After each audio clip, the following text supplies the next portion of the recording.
radio, the idea, therefore, that you can solve a depression by balancing the budget. Well, that's straight Herbert Hoover, isn't it? You cut the budget, you try to balance the budget, and, of course, the additional Tea Party demand, you have to have across-the-board tax cuts, meaning that the mass of the money, since it's a percentage tax cut, goes to the wealthiest taxpayers. That is a recipe for disaster. That's going to make the Depression much worse. It is essentially a petty bourgeois rebellion. It is similar to the Perot movement of 92, and the focus on that was deficit reduction, cut spending, and restore the kitchen table virtues. Unfortunately, the role of a government, modern state in a national economy is not comparable to what goes on around the kitchen table for reasons that really ought to be obvious. The government can set interest rates to control the money supply, carry out capital investments in the form of infrastructure. Sovereign state really cannot default if it's properly run. But the Perot people demanded this deficit reduction, and this set the stage for some of the worst things that Clinton did, was this constant stress on this. It also takes us back to Poujadisme. Poujade, this was a movement in France in the 1950s. Again, petty bourgeois, small shopkeepers and peasants, right, small farmers, demanding the same kind of stuff, right, government restraint. In Italy, also very interesting, the uomo qualunque, the average guy, the man in the street, the regular person movement of the 1940s, right after the war. Interesting from our point of view because it was led by a comedian, a guy called Giannini. When you see Glenn Beck, a clown from the Hippodrome, showing up as the leader of the Tea Party movement and the 9/12 agitation and demanding that it all be done just as around the kitchen table. This is the abdication and bankruptcy of any kind of economic science or understanding. And these movements essentially get you nowhere. Remember, there are only four things you can do in a depression. You have four choices. One is cut the budget, remove all the bailouts, and don't do anything else. That gets you an immediate deflationary crash, which I think is a tragic and horrendous outcome. It's going to destroy one generation right away. It'll blight the lives of everybody who's in college, about to leave college, young people trying to find jobs. It disrupts an entire generation, and there's no guarantee that any recovery will ever follow.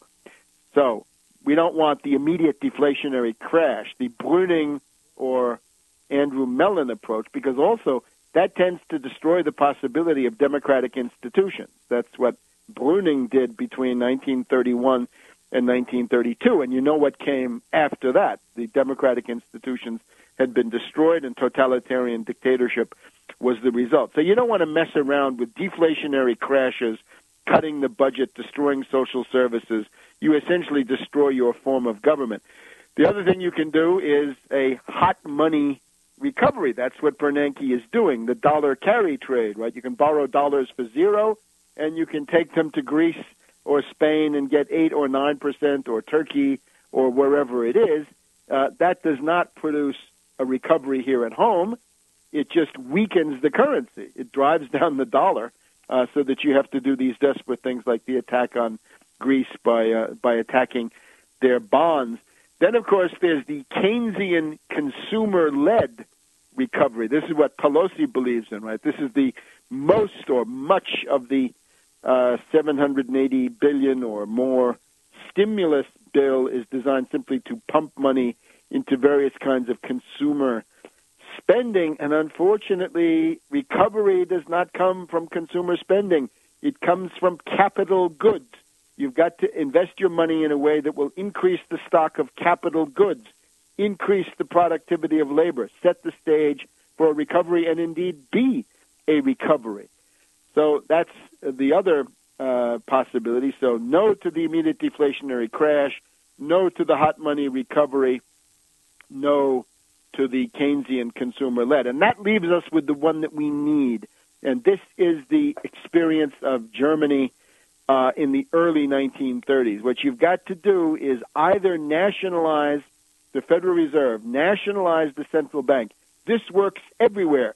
Nationalize the European Central Bank, and if you can't do that, nationalize the Bank of Greece and all the individual countries, and use those central banks then, force them to issue 0% credit for recovery. And in this country, that means stop federal borrowing.